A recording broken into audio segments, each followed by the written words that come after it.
Hello, today I'm sharing this easy everyday fall makeup look that I think works really well for any occasion. Plus, it doesn't take a lot of time.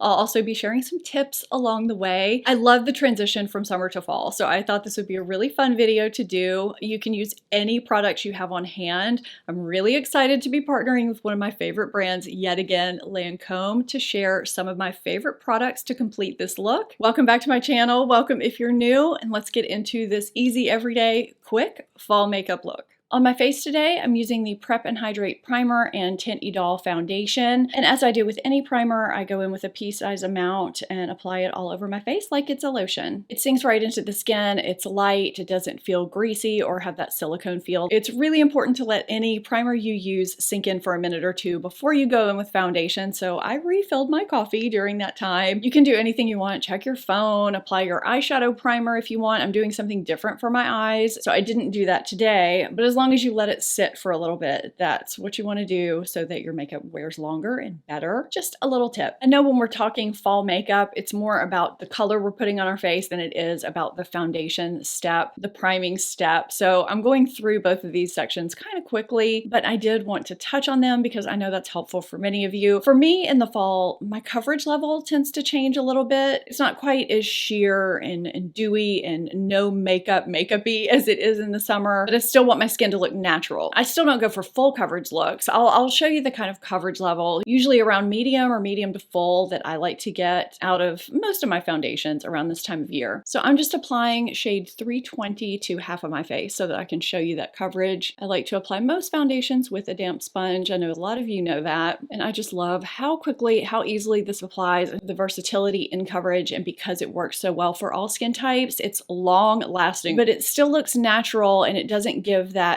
matte look that, you know, just looks like a long wearing foundation. So I'd say I got about medium coverage from that one layer that I just quickly applied while I was talking to you. I'm gonna go ahead and apply it to this side of the face before I decide if I want to layer it anywhere.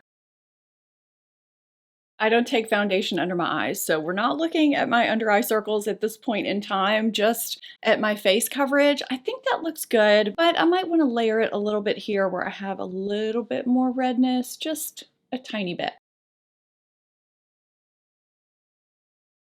I feel like I'm in a good place. So I'm going to go in with my favorite concealer. This is my Lancome Tint Idole All Over Concealer. You can use this both under the eyes and on the face. I just kind of dot it lightly. I put a little bit more here in the inner corner where I have more darkness. I'm in the shade 215, which is actually perfect under my eyes. It's a little light for my face. I wear 260 on my face, but I don't have that shade here in the room with me, so I'm just using a little bit less of 215, and it seemed to work fine on that little red spot. And I thought I was going to need concealer on these red spots right here, but the foundation covered them, so I don't really need it there. I like to blend this out with my fingers. I feel like it gives me more coverage than a damp sponge, and it looks really natural. It just blends into the skin so well when I use my finger. I mean, I do use a sponge sometimes too, but more times than not, I use my finger. I mean, look at the difference just from that one layer with no corrector, and I usually wear a corrector under my eyes. I do use a corrector under this when I want even fuller coverage, when I want more, but I mean, you can see my dark circle peeking out here and it's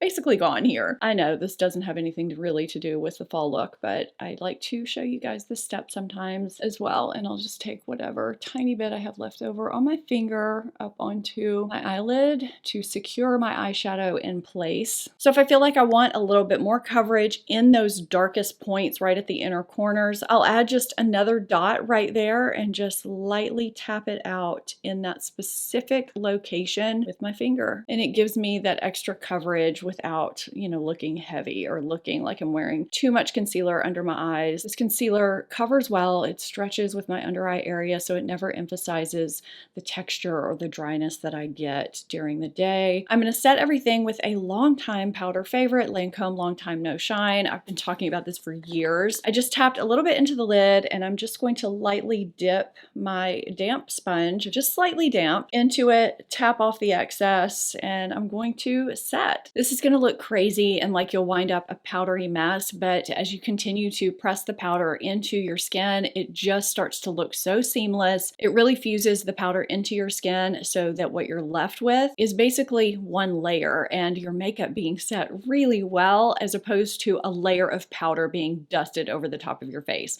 which I think a lot of people think is the best thing to do, but it doesn't look as natural as doing it this way. I always dust away any excess powder, just kind of smooth over my face with a brush once I'm done with this step. For your eyelids, be sure you press out any creasing you have with your eyeshadow primer or your concealer before you set your eyelids with powder. And be sure to set your eyelids with powder so that your eyeshadow will apply smoother and last longer. My pores look amazing. My face looks natural, yet the shine is toned down and my makeup is set really well so that it will wear as long as possible throughout the day. If you want a powder that's going to kind of camouflage your pores and set your makeup, no matter what skin type you have, it's really nice. It works well on my dry under eyes. It works well on the areas that get shiny during the day. It's been a long time favorite for a reason. Our faces lose a little bit of dimension and life after we put on foundation and powder. And I know some people don't wear bronzer year round. You reserve it for summertime, which is completely fine. I like to apply a little bit year round just to add some life back to my face. So I'm going to go ahead and do that now before I do my eyes. I just like to do this step next for some reason. I don't do anything crazy. I just kind of bring it where the sun would naturally hit my face. I don't want it to look like I've been laying out at the beach. I'm not contouring, although you could. I'm just not feeling like doing that today. I still want to keep this nice and fresh. I had a really hard time choosing between these two palettes for this video because I think they both just scream fall, but in completely different ways. It's like when you see the leaves on the ground, you know, I'm just getting that vibe from these two palettes together. I really wanted today's look to be an easy, quick, everyday fall look that anybody could do. So I think this one is going to fit that better. Let me know if you want to see a more olivey type look in an upcoming video. I am just really feeling this and cannot wait to dig into it. So leave that in the comments below if you want to see that kind of look. I would be happy to do it. I'm going to take this light medium kind of terracotta shade. You could use something cooler if you don't want something this warm. You could also use a bronzer. I'm going to trace this along my lower lash line and extend that angle upwards just to keep the lift of my eye. That's something I always do. Then I'm going to take that same shade onto a blending brush and apply that all over my lid. I'm also going to take it into the crease and above the crease into the transition area, basically applying this like it's a one and done shadow. Because we extended the angle of our lower lash line first, we now have a guide not to go below so that the lift of our eye stays with us and our eye doesn't get dragged down. Now I'm going to do something a little bit different and take my finger in that same matte shade and just apply it to my lid to give a little bit more depth on my lid. I'm going to go ahead and apply this light shade to my brow bone into my inner corner. You can save this step for last if you want. I just wanted to go ahead and do it. Even though this terracotta we have going on here does give that fall vibe, I'm thinking I'm going to mix these two instead of going in straight on with this rust. I just don't want it to end up turning out red, and sometimes that can happen with me. So I'm going to neutralize it with the brown a little bit. And again, I'm not going below that angle that we created a while ago, and I'm just taking this kind of on the outer third area just to give a little bit of depth. You don't even have to do this if you don't want to. We're still not going below that lower lash line angle that we extended a while ago, and I'm just almost using paintbrush strokes to apply these shades to that outer third just to give a little bit of depth. I'm using a really light hand, and if you feel like you need to blend out your edges, just take a clean blending brush and blend those out as needed. You can use circular motions if that works for you. I find using those small brush stroke movements and then kind of refining them with small circular motions, it just works best for me. That's it for eyeshadow. It's really diffused. It's really fall looking. We still have a lift to the eye that we're going to increase with eyeliner, but you could have stopped with one shade. You didn't have to highlight the brow bone in the inner corner. You didn't have to add that extra shade on the outside, but I just wanted to show you how quick and easy it is to do that if you want to do it. So to line my eyes, I'm going with brown. I'm using the shade French Chocolate in the Drama Liquid Pencil. These are really long wearing and they're waterproof and they give saturated pigment, which I like in an eyeliner. Now, if you want to skip eyeliner, that's fine. If you want to line just along your upper lash line, your lower lash line, whatever you want to do, that's completely fine. I'm just going to show you what I do a lot of times to create a small lift without looking like I'm wearing tons of eyeliner. I'm not a liquid eyeliner person. I like pencil or eyeshadow. And this is kind of a hybrid gel formula that has the pigment of a liquid, but it's really creamy and really easy to work with. So when I place my pencil down for the first time, I want the tip to be right above the outer corner of my eye. That's gonna increase that lift even further. I'm also keeping that lower lash line angle in mind. We're not going below that. We're gonna keep following that. And I make a little tiny line that follows that angle. And now I'm lining along the outer half of my eye, just along the lash line. And it looks like I just have this little weird line. And I'm just gonna kind of fill that in so that I have this little mini wing, this little bit of a lift that doesn't look too much. It doesn't look like I'm wearing too much eyeliner, but I feel like you can see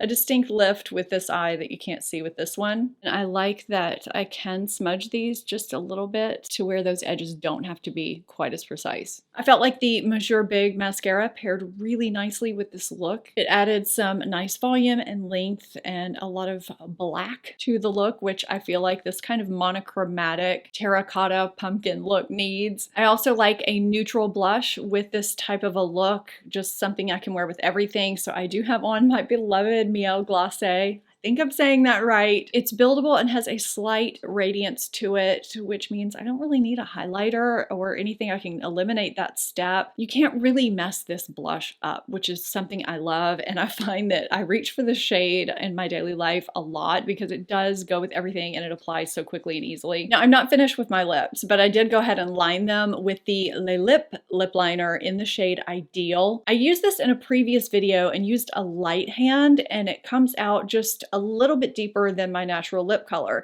Today I used a heavier hand, and I feel like it brings out the brown undertones, which make this a perfect versatile fall lip liner. This whole time I was thinking I was going to use this Drama Ink liquid lipstick in the shade French Touch, but now that this look has sort of come together, I'm thinking what's going to work best is using the L'Absolu Mademoiselle lip balm in the shade Bouncy Beige. These are sheer, but they do have pigment to them, and oh my god, they feel so good. So they're kind of perfect to wear over lip liner. They're minty and cool feeling and a joy to reapply during the day. I mean, I just think this looks perfect with this entire fall look. You could have just left it with the lip liner if you wanted to. You don't even need to apply anything or have lip liner underneath this. It looks great on its own. So this is my easy, everyday, any occasion fall makeup look that I think could work really well for anyone. What do you think? Let me know in the comments down below. Also, let me know if you want to see kind of a more olivey type look. I don't think I've done one of those on my channel before. I hope you found this enjoyable and helpful. If you did, I'd love it if you would give this video a thumbs up. Subscribe if you're not already. Thank you so much for watching. I appreciate it so much, and I'll see you next time. Bye.